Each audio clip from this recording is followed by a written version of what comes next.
This is the Padua Podcast Network. What we really want is the most healthy and enjoyable diet. This is why I believe we each have to become an expert in our own health. A lot of the diets proven to be healthy in one way or another have common components. Running at Fever, episode 237, The Mind Diet.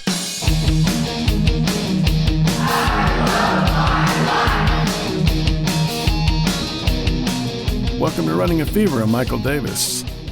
This is a podcast about fitness, diet, and medicine.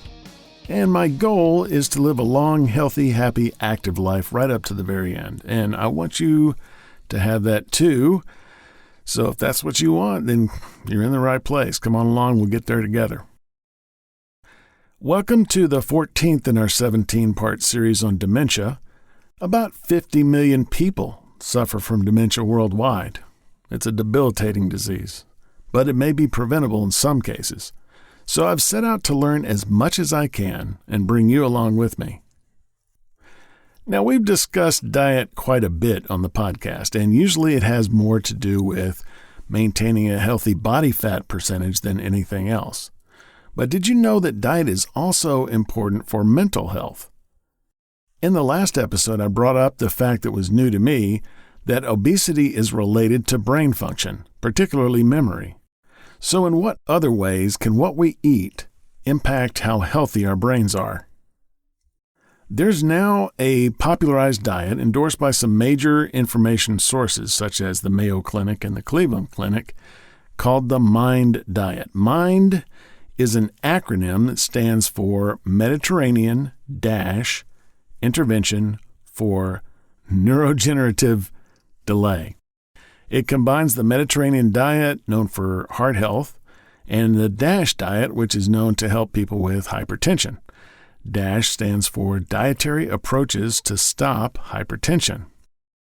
So, that's a lot of names and stuff, but the components of the diet include the categories of the two other diets, but go into more detail. For example, the Mediterranean diet recommends fruits, but berries are specifically known to improve brain function, so the MIND diet is more restrictive than the other two. I'll start with the basics of the diet, which is pretty simple. There are two lists. One of the things to eat more of, the other of things to avoid. I like this slightly better than just telling me things to avoid, which I call the no diet. And remember, a no diet is no diet. And anyway, the foods to include are green leafy vegetables, all other vegetables, berries, nuts, olive oil, whole grains, fish, beans, poultry, and wine. The foods to avoid are butter and margarine, cheese, red meat, fried food, pastries and sweets. Why? Something a lot of the avoid list items share is trans fat and saturated fat. An NIH report on a number of studies correlated dementia risk with certain types of dietary fats. What about wine? Last episode, I specifically warned you about using alcohol and its detrimental effects on the brain. Well, this is another one of those things where moderation and balance come into play. The MIND diet includes no more than 1 glass of wine per day. And much of the research around this concerns the red wine component resveratrol, which you can get as a supplement without drinking any wine. Now, I drink no alcohol whatsoever. I just don't have any tolerance for it. But to each his own. I also kill 2 birds with 1 stone, figuratively speaking. I've got nothing against birds in particular. By replacing butter in my diet with Smart Balance made from olive oil. And this has the dual benefit of eliminating butter and margarine and adding olive oil. The Cleveland Clinic article I read was specifically aimed at stroke victims and the delay of the onset of dementia. Remember that stroke can lead to vascular dementia, which is, in my opinion, possibly the most preventable of all major types of dementia. Stroke survivors have twice the rate of dementia than the general public, with almost 20% of them developing the disease. A 2018 study of stroke survivors in their 80s found a 20-year difference, presumably referring to the effects of aging on the brain, in people most and least adherent to the MIND diet. Another study's coming out next year, and we'll be all over it when it does. Take my word for that. Is it worth it? Should we make the MIND diet our diet? I think about diets kind of like I think about products in the store sometimes. Back in the 70s when I was growing up, there was basically one kind of toothpaste. It was a white paste and was supposed to prevent cavities.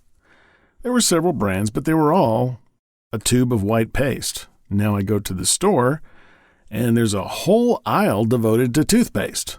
There's whitening toothpaste, toothpaste for sensitive teeth, toothpaste to protect the enamel on your teeth, toothpaste for tartar control. Now, why would I choose one or the other of these? Well, this is true of a lot of different products. I waste more time in the grocery store trying to find the general thing I'm looking for now. It's the same thing with diets. What we really want is the most healthy and enjoyable diet. This is why I believe we each have to become an expert in our own health. A lot of the diets proven to be healthy in one way or another have common components. I look at the MIND diet and I see a lot of the foods I've devoted specific episodes to in the past and try to incorporate or avoid in my own diet.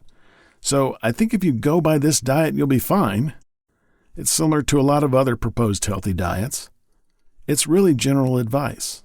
Take that general advice and form your own diet based on what you like among the healthy things, and a few unhealthy ones once in a while if you really like them.